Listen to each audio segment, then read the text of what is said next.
What's up, YouTube? Today we're going to discuss, is autism a criminal personality? Now, 99.9% of the cases, no, it is not. But here's the thing about this. What you have with autism and a lot of mental illness and a lot of these factors, how does it lead to criminal behavior? Well, first of all, you could have a guy with autism who is bullied as a young age, and his parents don't take him to get diagnosed with autism, so he gets diagnosed after he commits a serious crime. He may be like 18 years old and is all of a sudden diagnosed with autism after he commits a heinous murder. Or he may end up having manic depression and schizophrenia and a string of other issues. Or you may have somebody that self-medicates with drugs and dangerous behaviors. And now, what we know now is, for all you know, the Unabomber and the Virginia Tech guy may have had autism tendencies of perseveration, and they didn't seem to have interest in social interaction, but they're most likely not Asperger or autism spectrum people.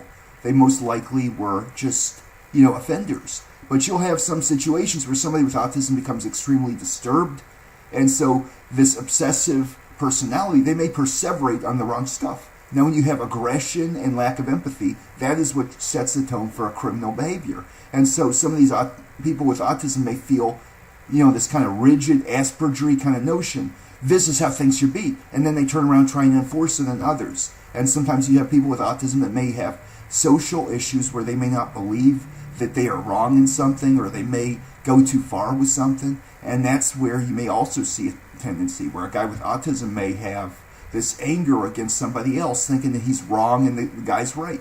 And so this is where, in that kind of personality, you're starting to see more of that. Now, there are people with autism that have severe behavior problems. You may have a 13-year-old kid that's always yelling at teachers going in and out of reform schools, and drops out of high school and is pretty much out in the street under the influence of dangerous people, and then turns around, gets carried away. Another one might get duped into a crime, and then he goes down for it and the other guys walk.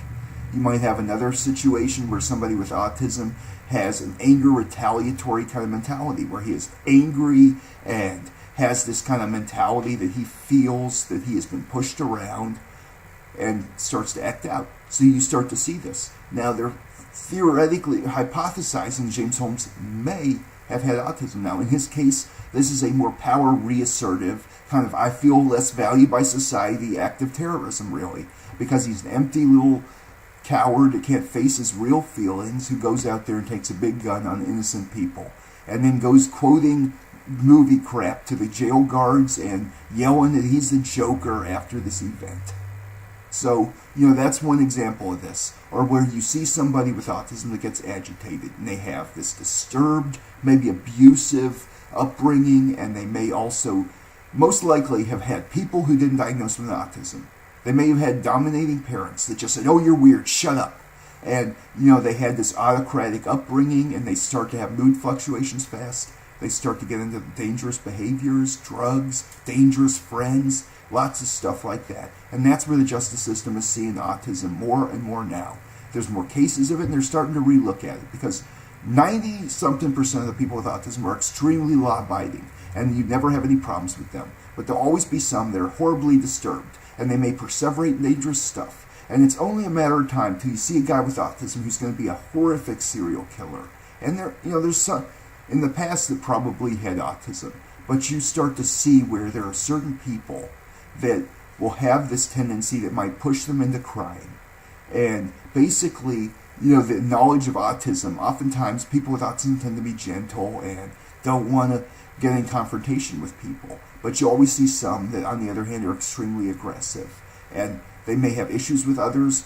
And, basically, this is one thing that could really push somebody into criminal behavior in the right conditions, where somebody is abused, not diagnosed. They may have dual and triple diagnoses where they're also manic depressive and schizophrenic and schizotypal, and maybe have brain damage where they can't control impulses. They may have antisocial tendencies in a personality. They may feel this power reassertion where they start escaping reality.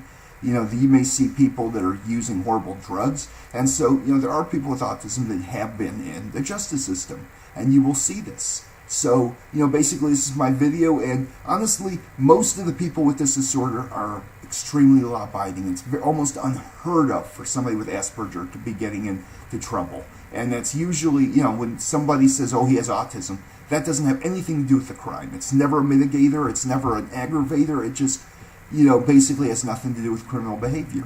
So this is my video, and thanks for watching.